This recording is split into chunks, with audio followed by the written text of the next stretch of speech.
Welcome to Manga Experts. Today we are counting our top 10 picks for the manga that you must read. If you like our video, please leave a like and comment your suggestions below.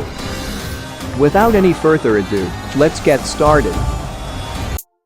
Burning Hell. This manga is set in Japan and Korea during the Edo period. It was a time of great upheaval between the two cultural groups.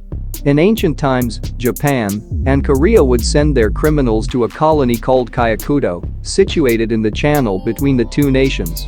There the cannibal Juwu was sent for murdering over 1,000 warriors while in Edo. Yet for an island meant for criminals, there was but one Korean medic, Han, exiled from Korea for killing and dissecting over 1,000 people. This manga is full of pure carnage. There are no good guys in it. There are only villains duking it out against each other on a deserted island. There are only 4 chapters, so you can finish it in one go. Dangu.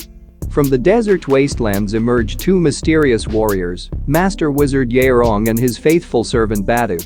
On a grave mission from their king, they have yet to realize the whirlwind of political movements and secret plots which will soon engulf them and change their lives forever. When Yaerong is mortally injured, Badu must fulfill a secret promise to leave Yaerong's side and protect his master's child. As Badu seeks to find and hide the infant, Yaerong reveals another secret to those who have tracked him down to finish him off. Dangu has moments of greatness. The story starts well, the build-up is also pretty exciting. The art is a little bit mediocre because it is an old manga. Reincarnation no Kaban. Striving for talent, Senji Tuiya tries everything he can so he can find it. He tries everything from kendo to chess. Anything he tries, he fails to exceed it. One day, his classmate, Haido, came to school for once in a long time. Senji refers to her as someone who has it or someone who has talent. Later on, he found out that she isn't just someone who has talent, but someone who took the talent of herself in her past life. And those who took the talent from their past lives are also known as returners. If you are into action or supernatural, then this manga is for you. The characters are cool, and the story is also original. The story can be a little bit confusing for some readers. The best thing about this manga are the fight scenes. They are portrayed very well. Kasinogi. Gen Suzuki, a young man who grew up in an orphanage, is trying to live an honest life. But when the cruel reality of a 10 million yen debt from his sister hits him, he decides to rob a dark casino. What awaits him is a baptism from the underworld. This manga is a very toned-down version of The Lie Eater. The art and story are both good. The main character is smart and cool. The side characters also have proper Yakuza vibes to them. You can read this manga, even if you don't have any gambling knowledge. Bouncer. This manga centers on Jmichurm Shishido, a 19-year-old man whose frank honesty has cost him 26 part-time jobs. One night, he runs into a group of muscular bodyguards who protect the streets at night. They are members of a private security firm known as Tokyo Fist, which ends up changing his life. This manga has a little bit of gangster vibes to it. It is pretty good. The only problem with this manga is that it feels like the pacing of the story is too much dragged, other than that it's an awesome manga with a cool and equally dumb main character. Doran. Humans are under threat from mysterious monsters called Mononoke.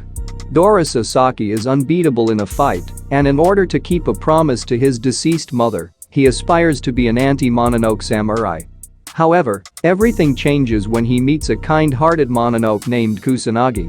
This manga is a bit similar to Demon Slayer or Jujutsu Kaisen in terms of story and world building.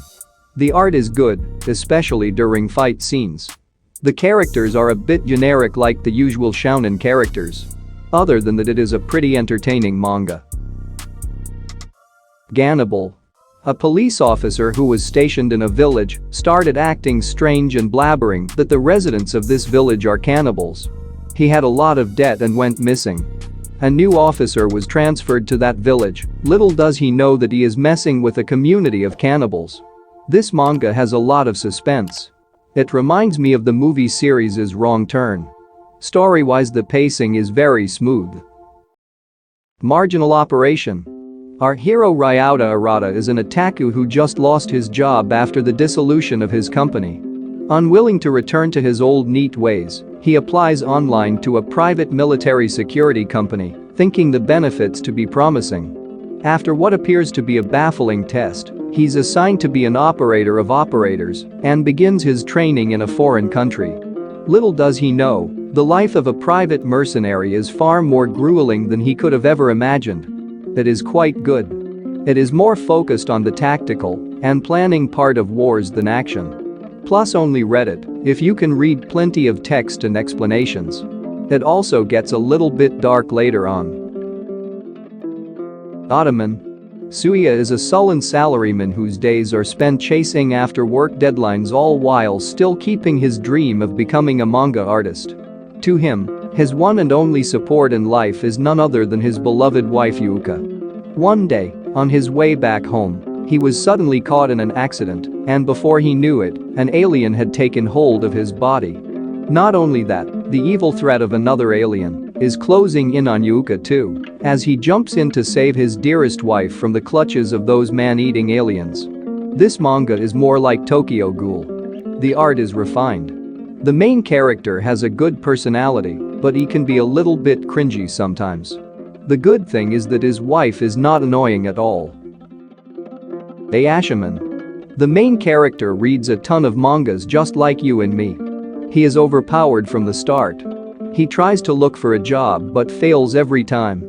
One day a girl is on the run from the Yakuza. He saves her, but she is not a normal girl. It turns out all of the Yakuza are monsters. The girl hires the main character and promises that he can fight strong opponents if he follows her. The art is too good for this manga, and the story has also a kick to it. All characters have a unique charm to them. The world building in this manga is pretty impressive. It is totally underrated and recommended for everyone. Do you agree with our picks? Check out our other videos for more suggestions. And don't forget to give us a like before going. Until then, take care and we will see you in our next videos.